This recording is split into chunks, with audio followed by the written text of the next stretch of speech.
احمد بن حنبل بہت بڑے امام گزرے ہیں رحمت اللہ تعالی علیہ، اور اس وقت مدینے اور مکے میں اس ہمارے زمانے میں مدینے اور مکے میں جس آدمی کی فقہ پہ عمل کیا جاتا ہے وہ امام احمد بن حنبل ہے۔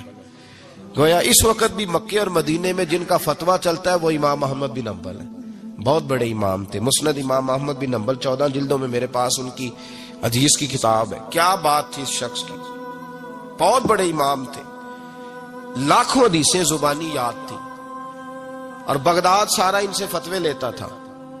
امام صاحب سے کسی نے پوچھا حضور کبھی پریشان بھی ہوئے فتویٰ دیتے؟ فرمانے لگے ایک بی بی آئی تھی مسئلہ پوچھنے، بڑا پریشان کر گئی۔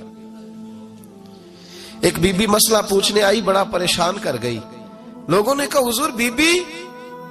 فرمانے لگے میں نے گھر کے اندر جگہ بنائی ہوئی تھی، ایک پردہ لٹکتا تھا، اس طرف میں بیٹھتا تھا، اس طرف اگر کوئی عورت مسئلہ پوچھنے آتی تو پردے کے اس پار بیٹھ کے وہ بات کرتی تھی۔ روٹین میں عورتیں طلاق کے مسائل، گھر کے چھوٹے موٹے جو جھگڑے ہوتے تھے ان پر سوالات پوچھتی تھیں۔ میرے خاوند نے مجھے یوں کہہ دیا ہے تو اس کا کیا حل ہے؟ تو میرے بیٹے نے مجھے آ کے بتایا کہ ایک بوڑھی عورت آئی ہے باہر مسئلہ پوچھنے، توجہ کرنا ذرا بات پر، اور خاص غور کرنا کہ عرض کرنے لگا ہوں۔ فرماتے میرے بیٹے نے بتایا کہ ابا جی بوڑھی سی عورت ہے، وہ کہتی ہے میں نے امام صاحب سے سوال پوچھنا ہے۔ فرماتے پردے کے پیچھے بٹھایا، میں بھی بیٹھ گیا، تو بی بی آئی اور جچے تلے لفظوں میں فٹافٹ اس نے بات شروع کر دی۔ عورت کو حکم ہے غیر محرم سے بات کرے تو میٹھے انداز میں نہ کرے، میٹھے انداز میں۔ مرد کے لیے بھی حکم ہے بیویوں سے گفتگو کرے تو اس طرح کے جملوں میں نہ کرے جس سے توجہ پیدا ہو، موٹی سی دو حرفی بات کرے۔ یہ سارے میرے بھائی ان چیزوں کا دھیان رکھا کرے۔ عورت غیر محرم کے ساتھ میٹھی گفتگو کرنا، دلوں میں کجی پیدا ہو، یہ منع ہے۔ امام صاحب فرماتے ہیں بوڑھی تھی پر اس نے بات چھیڑی پردے کے پیچھے بیٹھ کے، تو بڑے جچے تلے 2-3 جملوں میں کہنے لگی امام صاحب مسئلہ پوچھنا ہے۔ فرمایا پوچھو۔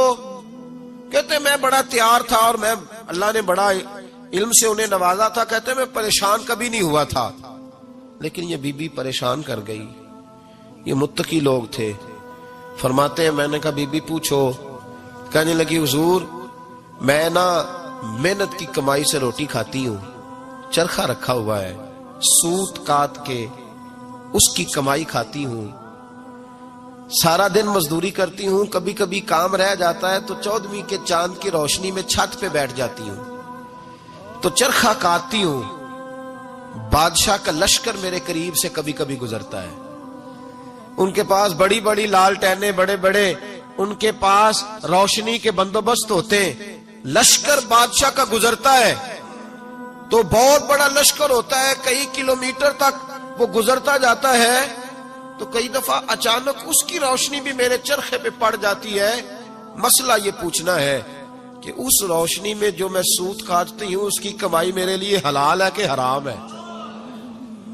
امام احمد بن حنبل فرماتے ہیں میں تڑپ کے رویا۔ بی بی تو کبھی کسی نے پوچھا ہی نہیں، اتنی باریک۔ کہنے لگی بیوہ ہوں، بے اولاد ہوں، مزدوری کر کے روٹی کھاتی ہوں۔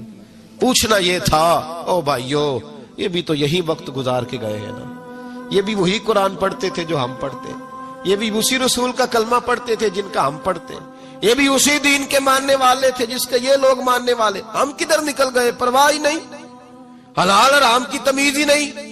لیکن اولیاء اللہ کی صفت، حضرت امام احمد بن حنبل فرماتے ہیں میں چکرا گیا اور میں نے اس سے پوچھا پہلے تو اپنا تعارف کرا، تو ہے کون؟ تو کون ہے؟ اس نے کہا حضور تعارف چھوڑے، جو مسئلہ پوچھنے آئے اسے اپنا ڈیٹا بھی دینا پڑتا ہے، ہمیں بتا دیا تو چھوڑے۔ فرمایا نہیں پہلے بتا تو کون ہے؟ تو وہ کہنے لگی میں حضرت بشر حافی کی ہمشیرہ ہوں، وہ جو بغداد میں بابا ننگے پیر پھرتا ہے تو کوئی جانور گوبر بھی نہیں نہ کرتا گلیوں میں، وہ نیک بابا، میں اس کی بہن ہوں۔ تو امام احمد بن حنبل کہتے میں رو پڑا۔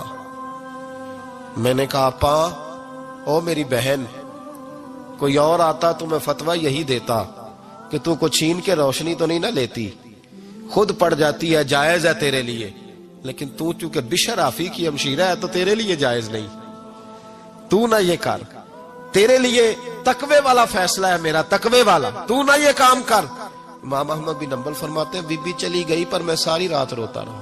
وَكَانُوا يَتَّقُونَ، یہ پرہیزگار لوگ تھے۔ او بھائی، ولی کی کرامت یہ تھوڑی ہے کہ جب سے میں گیا ہوں پھونک مروائی ہے تو میری دکان بڑی چلی، یہ کوئی علامت ہے ولی ہونے کی؟ کس چکر میں پڑ گئے؟ اولیاء اللہ کی علامت یہ ہے کہ وہ تیرے اندر سرور ڈال دے رسول اللہ کی محبت کا۔ ولی اللہ کی علامت اقبال کہتے ہیں وہی ہے تیرے زمانے کا امام برحق، جو تجھے حاضر و موجود سے بیزار کرے اور موت کی شکل میں دکھلا کے تجھے جلوائے یار، زندگی تیرے لیے اور بھی دشوار کرے، مشکل کر دے، تیرا مرنے کو دل کرے، تیرا دل کرے کہ مروں گا تو محبوب کے جلوے پھر سے نظر آئیں گے۔ وہی ہے تیرے زمانے کا امام